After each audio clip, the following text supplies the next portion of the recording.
Hi అండి. పైన thumbnail అయితే చూశారు కదా, అందరికీ అర్థమైంది అనుకుంటా. సో మనిషి చనిపోతే అసలు ఏం జరుగుతుంది, అసలు మనిషి కావాలని చనిపోతే అంటే ఆత్మహత్య చేసుకుంటే ఏమవుతుంది అని మనం తెలుసుకుందాం ఈరోజు. సో ఓకే గైస్, ఇంకా ఎవరెవరైతే మా ఛానల్ని సబ్స్క్రైబ్ చేసుకోలేదో వెంటనే సబ్స్క్రైబ్ చేసుకోండి. సో ఓకే గైస్, మనిషి ఆత్మహత్య మహాపాపం, కానీ అది ఎవరికి తెలీదు. ఆ ఫ్రస్ట్రేషన్లో కోపంలో చాలా రకాలుగా అయితే చేస్తారు, కానీ చనిపోయాక ఒకసారి ప్రాణం పోతే మాత్రం తిరిగి రాదు. సో అది అందరికీ తెలుసు కదా. ఎందుకంటే ఎవరైనా సరే చనిపోయే ముందు ఒక్కసారి వీడియో చూడండి, మీకే అనిపిస్తుంది. సో ఓకే గైస్, మనమైతే టాపిక్లోకి వెళ్ళిపోదాం. సో గరుడ పురాణం ఏం చెప్తుందంటే ఆత్మహత్య మహాపాపం అని చెప్తుంది. సో ఆయుష్ తీరకముందే ప్రాణం తీసుకున్నవారు అటు యమలోకానికి వెళ్ళలేక, ఇటు భూమి మీద ఉండలేక, అంటే ప్రేతాలుగా మారి, అంటే దెయ్యాలుగా మారి చాలా నరకం చూస్తారండి. మెయిన్ థింగ్ ఏంటంటే దెయ్యాలుగా బాగా మారుతారు. అలాగే అర్ధరాత్రి అందరూ పడుకున్నాక దెయ్యాలుగా మారుతూ తిరుగుతూ ఉంటారు, అరుస్తూ కేకలు వేస్తూ. అంటే వాళ్ళు బాధ చెప్పుకోలేక అరుస్తారండి. అది మరీ అంత భయంకరంగా అయితే ఉండదు. సో కొంచెం లైట్గా భయం అయితే ఉంటుంది. సో దానికైతే ఎవరు భయపడకండి, ఎందుకంటే వాళ్ళ బాధని వాళ్ళు చెప్పుకుంటారు, అరుస్తూ ఆ రూపంలో తిరుగుతూ ఉంటారు.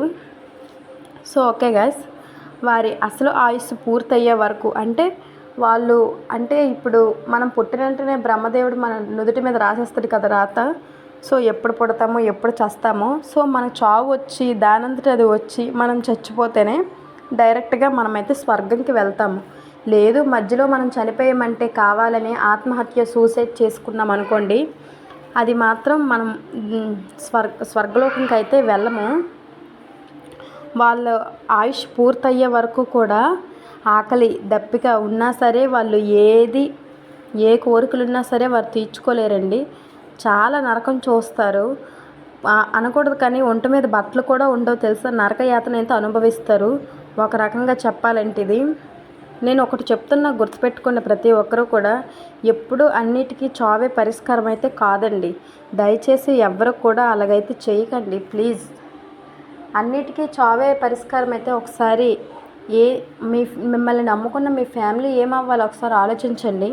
సో ఓకేనా, దయచేసి ఎవరు చనిపోకండి, బ్రతికుండి సాధించాలి ప్రతి ఒక్కరిని కూడా. చాలామంది చూసారా, హస్బెండ్ వైఫ్ గొడవలు అయ్యాక ఊరేసుకుంటారు, చాలా రకాలుగా చంపుకుంటారు. ఎందుకండి ఇవన్నీ?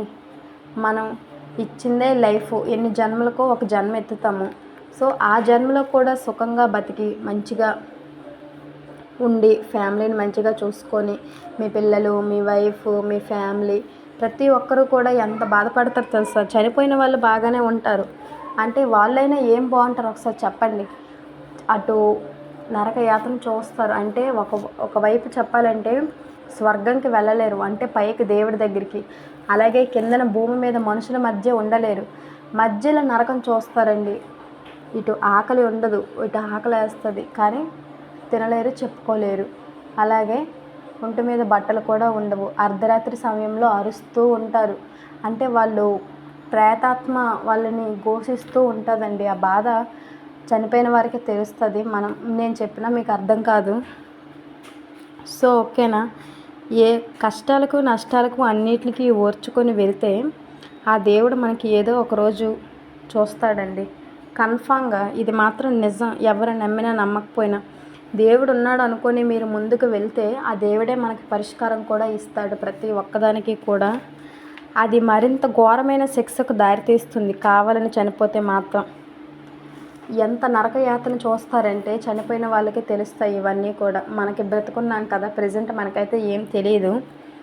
సో ఓకేనా, దయచేసి ఎవరు కావాలని ప్రాణం అయితే తీసుకోకండి. ఒక హెల్త్ బాగోలేక, లేకపోతే అన్ఎక్స్పెక్టెడ్ ఒక యాక్సిడెంట్ అయ్యి కానీ సంథింగ్ ఏదో ఒకటి అయ్యి చనిపోతే ఒకలా ఉంటుంది. కానీ కావాలని కత్తులతో కోసి చంపుకొని ఫ్రిడ్జ్లో పెట్టి, ఏంటి ఈ మధ్యన చాలా రకాలుగా అయితే న్యూస్ వస్తున్నాయి కదా. సో ఇవన్నీ అయితే అస్సలు వినలేకపోతున్నామండి. మీరు చాలా గుర్తుపెట్టుకోవాల్సిన విషయం ఏంటంటే ప్రాణం చాలా విలువైనది.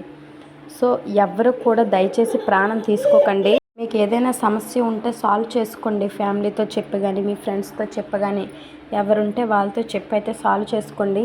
సో దయచేసి ఎవరు చనిపోకండి, ప్లీజ్ దయచేసి చనిపోకండి ఎవరు కూడా. అలాగే వీడియో ఎవరెవరైతే ఇంకా మీ ఫ్రెండ్స్ ఫ్యామిలీ మెంబర్స్ ఉన్నారో వాళ్ళందరికీ కూడా షేర్ చేయండి.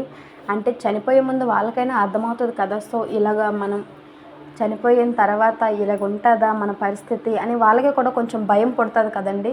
కావాలని అయితే చనిపోరు కదా, చావు దానంతట అది వచ్చింది వేరు, మనం కావాలని చచ్చిపోయింది వేరు. సో ఓకేనా, ఇది వీడియో అయితే మీకోసమే చేశాను. చాలామంది చనిపోతున్నారు కదా, సో ఈ వీడియో రీచ్ అవ్వాలని అయితే కోరుకుంటున్నాను. ఎందుకంటే అందరూ బ్రతికితేనే మనం బాగుంటాం కదండి. భూమి మీద జనాలు లేనిది ఎందుకు ఒకసారి మీరు కూడా ఆలోచించండి. ప్లీజ్ దయచేసి అయితే ఎవరు ఇలా చెయ్యొద్దండి. ఒకసారి ప్రాణం పోతే కనుక తిరిగి రాదు, అది ఎవరైనా సరే. సో ఓకే గైస్ మన గరుడ పురాణం అయితే ఈ విధంగా చెప్తుంది, ఎవరు చావొద్దని. గరుడ పురాణం అనే కాదండి, ఎవరైనా ఇలాగే చెప్తారు. ఎందుకంటే చావు ఒకసారి మీరు కూడా ఆలోచించండి. మిమ్మల్ని నమ్ముకొని ఒక ఫ్యామిలీ ఉంటుంది, అది ఆడదైనా సరే మగోడైనా సరే. మెయిన్ ఆడవాళ్ళు చనిపోతే పిల్లలు రోడ్డు మీదకి వస్తారు. అదే తండ్రి చనిపోతే మాత్రం పిల్లలకి ఇంకా ఎవరు దిక్కు మొక్క కూడా ఉండరు. సో దయచేసి ఏవైనా గొడవలు ఉంటే హస్బెండ్ వైఫ్ చూసుకోవాలి. అది బయట వరకు కూడా రాకుండా, చావు వరకు కూడా మెయిన్ రాకుండా, మెయిన్ ఏంటంటే మీకు మీరే సాల్వ్ చేసుకొని మీకు మీరే సర్ది చెప్పుకొని ఆ క్షణంలో ఆ ఫ్రస్ట్రేషన్లో అలా ఉంటుంది. కానీ మీరు ఒకసారి పిల్లల మొహం చూస్తే మీకు వెంటనే మనసు కరిగిపోతుందండి. అది ఎంతటి కష్టమైనా సరే మీకోసం పిల్లలు ఉన్నారు, ఫ్యామిలీ ఉన్నారు. సో దయచేసి అందరూ కూడా ఎవరైతే ఇలా చేయకండి. ఎందుకంటే చనిపోయాక పోనీ మీరు సుఖంగా ఉంటారా, అది కూడా ఉండరు. ఏంటంటే చనిపోయాక అటు స్వర్గలోకానికి వెళ్ళలేక ఇటు భూలోకానికి ఉండలేక, అంటే మనుషుల మధ్యన భూలోకం అంటే ఎక్కడా ఉండకుండా, మనశ్శాంతి లేకుండా, కడుపుకు తిండి ఉండదు, ఒంటి మీద బట్ట ఉండదు, అరుస్తూ ఘోషిస్తూ ఎంత బాధ నరక యాతన చూస్తారంటే. మా ఊర్లో కూడా మొన్న ఒక ఇన్సిడెంట్ జరిగిందండి, చాలా బాధాకరమైన విషయం. మా రిలేటివ్స్ సొంత ఊరేసుకొని చనిపోయారు. చిన్న పిల్లలు, ఒక 5-2 years, అలాగే 6 years అనుకుంటా, చాలా చిన్నపిల్లలండి.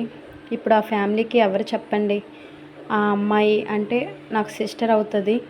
తను టైలరింగ్ చేసుకుని ఆ పిల్లల్ని ఇప్పుడు పోషిస్తుంది ప్రజెంట్. వాళ్ళ స్కూల్లో అవి ఇవి ఎంత నరకయాతన తెలుసా. సో దయచేసి చనిపోయే ముందు ఒకసారి ఆలోచించండి. ఆ ఇంటికి మెయిన్. ఓకే గైస్, వీడియో మీకు నచ్చితే లైక్ చేయండి. నేనైతే ఏది బలవంతం చేయనండి, జెన్యూన్ ఇన్ఫర్మేషన్ ఇచ్చాను. సో ఎవరు చనిపోకూడదు, ప్లీజ్ దయచేసి అందరూ బతకండి. మీకు స్వతంత్రంగా బతికే హక్కు అయితే ఉంది ఈ భూమి మీద. మీ ఫ్యామిలీ కోసం ఆలోచించండి. సూసైడ్, ఆత్మహత్యలు ఎవరు చేసుకోకండి. సో ఓకేనా, వీడియో నచ్చితే లైక్ చేయండి.